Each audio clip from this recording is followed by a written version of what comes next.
That was comfortably one of the worst games we've had this season. And of course, it happens against Manchester United when they have a resurgence, this new manager bounce, this new DNA that Michael Carrick's bringing. He's been fantastic, realistically. And although you'll look at the stats, although you'll see that we are clearly the better club at the moment, we were absolutely shocking today. And Manchester United fully deserved what they got. It doesn't matter about the stats. You know, we can look at stats all day. Oh, look, we've had more possession. Oh, look at the momentum. Oh, look at the total shots and the expected goals. It just means nothing. We are spineless and soft sometimes, and it drives me mad. That felt like the Arsenal of 5-6 years ago. And do you know what it was? It was cowardly. At the end of that game, we're chasing a Manchester United team that have no need to get up the pitch. They can just sit, absorb the pressure, get behind the ball, 11 men, whatever they needed to do to get that win, right? And what do? You're probably thinking, oh, we're lumping it into the box, we're crossing it into Gyökeres, we're finding those spaces, oh, a goal was always coming. No. Instead, we were actual cowards, passing it backwards, passing it sideways. There was a bit, I think it was in the 93rd minute, a very good opportunity to ping the ball out onto the right side for Madueke. It was Eze on the ball. I remember it because I said it out loud. I was watching it with some friends. All Eze needs to do is just whip one in behind for Madueke.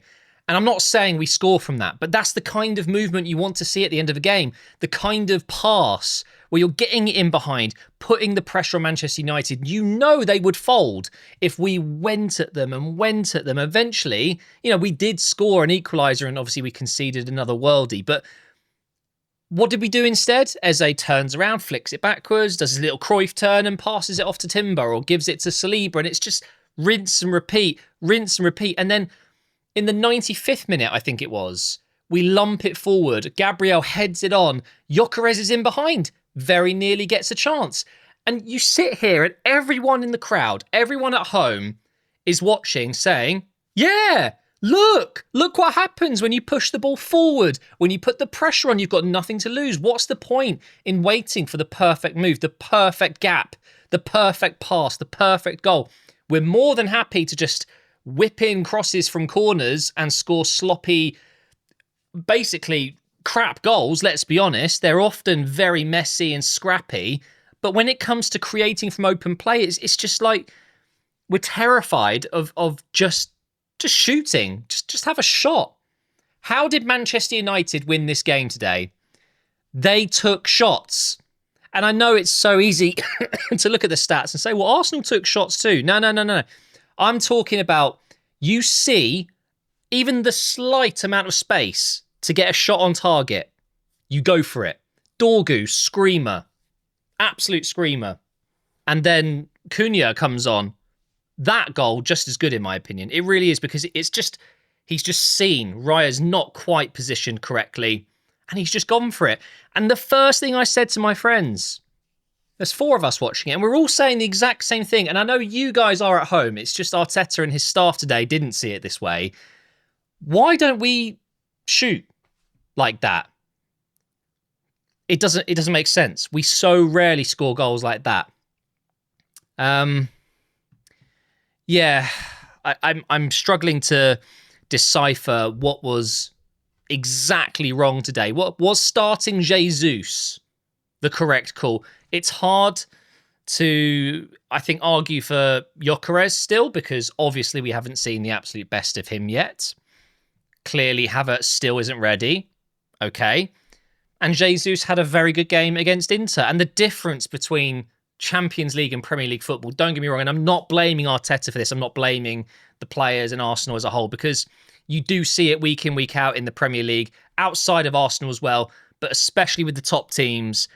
Teams come and sit deep and they just low block, park the bus, hit on the counter. It works. So I just don't know if Arteta really thought Jesus would come in today and do what he did against Inter, against Manchester United, when you know they're going to be sitting with 5 at the back and just waiting to hit you on the break. I personally would have started Gyökeres. I would have. That's kind of what we've been doing in the Premier League. But I don't think that's the reason we lost. The main reason we lost, it's the lack of shooting. It's just a fact. And the last 10 minutes of the game where we should be putting the pressure on and we're just very comfortably passing it around as if we're winning the game. But what lost us the game today was sloppiness. Pure sloppiness. Gifting them their first equaliser. Zubimendi, okay, look, there's a stat. And by the way, this is going to look bad on Zubimendi. I do want to make it clear I really like him. I actually think he was, and still is arguably, our best signing in the summer. We have conceded 3 goals this season in the Premier League to, let's call it, unforced errors. Okay, if you don't know what that means, there's no reason for the error. It's just a mistake on the player's part. Okay, it's unforced. 2 out of those 3 unforced errors have been through Zubimendi. I think it was against Tottenham in November. We gifted them chances, and that goal was after 2 gifted chances we gave them. They took the third one. Good goal from Mbeumo. And of course, we come out in the second half, we look really sloppy. Dorgu and Bruno, and look, we all hate Bruno, obviously, but he's such a good player. I mean, he walks into this Arsenal team, and him and Dorgu with lovely bit of interplay, and he absolutely slams it. It's a screamer. No complaints from me. No goalkeeper is saving that. You just have to say, fair play. Bow down to it. Brilliant goal. We then get the equaliser. I wouldn't even say we necessarily deserved it, but we get the equaliser. And then for some reason, it's almost as if, oh yeah, we've won the game now. It's almost as if the players said to themselves, oh, we'll be all right now. We'll just get another one. And then we switch off. Let Cunha run towards the D, and he just whips one in the bottom right corner. The celebration alone, that is going to be in my head, burning my skull all night.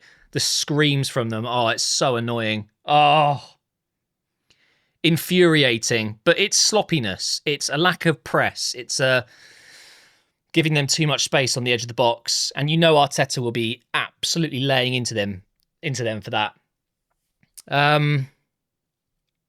Ødegaard, another poor game from him. Comes off after 58 minutes. What kind of captain gets subbed off every game? We do seriously need to look into this, because for me, the captain should be one of those players that it's Mr. Reliable, or Mrs. in the women's game. And that they're not getting subbed off. They're consistently playing the full 90 minutes and putting in good performances. And there are only 1 or 2 other players that I guess qualify for this right now, and that would be Gabriel and Rice. In terms of Mr. Consistent, always plays the full 90 minutes. I mean, I guess you could say Saliba and Timber and these guys, but realistically, right, if you take the armband off Ødegaard, it goes to Gabriel or Rice. Does it necessarily improve the team? Not maybe during the season. It will cause unrest. The players love Martin, but you do have to look at this. Okay, now, Martin Ødegaard was a fantastic signing. We got him for 35, 40 million euros, something like that. It's an absolute steal. At his height, 2 seasons ago, you're looking at a 100 million player. You are. I don't care what anyone says. When he was at the very top of his game, one of the best creative midfielders in the world, he goes for 100 mil, okay, with his age, whatever. He is now obviously at his peak age, peak performance. His form isn't. His form definitely has dipped over the last few years. He's been made captain of football club over the last few years. That form has then continued to regress. We're now seeing what I think is a very average player at this point. He's not particularly on fire at any points. He's obviously had his injuries, whatever.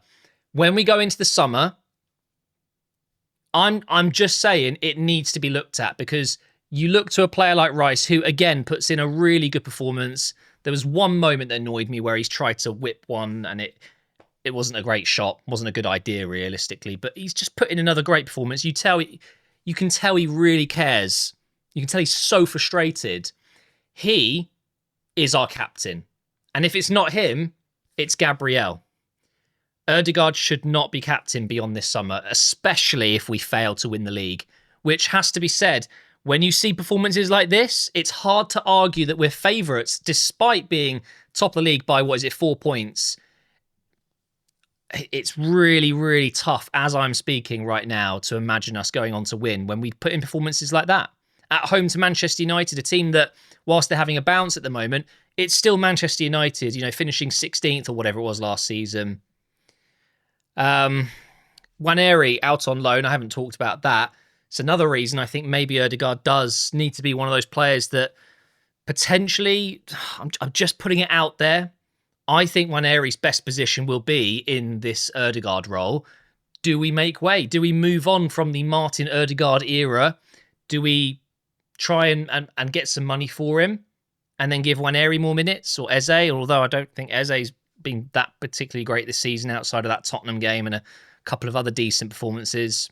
I don't know. I'm just angry at the moment, and it does, for me, reflect quite badly on the captain of a football club that isn't getting the players up for it.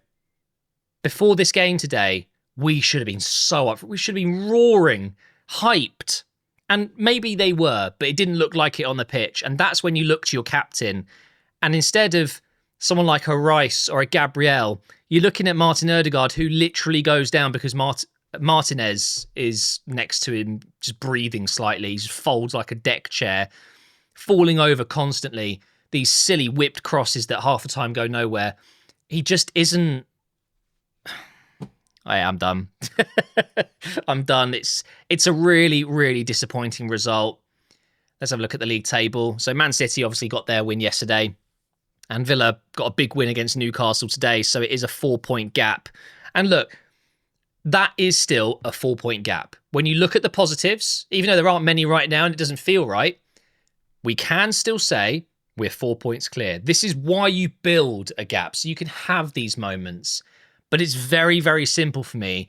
I'm looking for at least 5 wins in a row now in the Premier League. 5 wins in a row, and we will be back to 7 points, maybe 10 points, because for me, City will continue to drop points, and so will Villa. It's going to happen.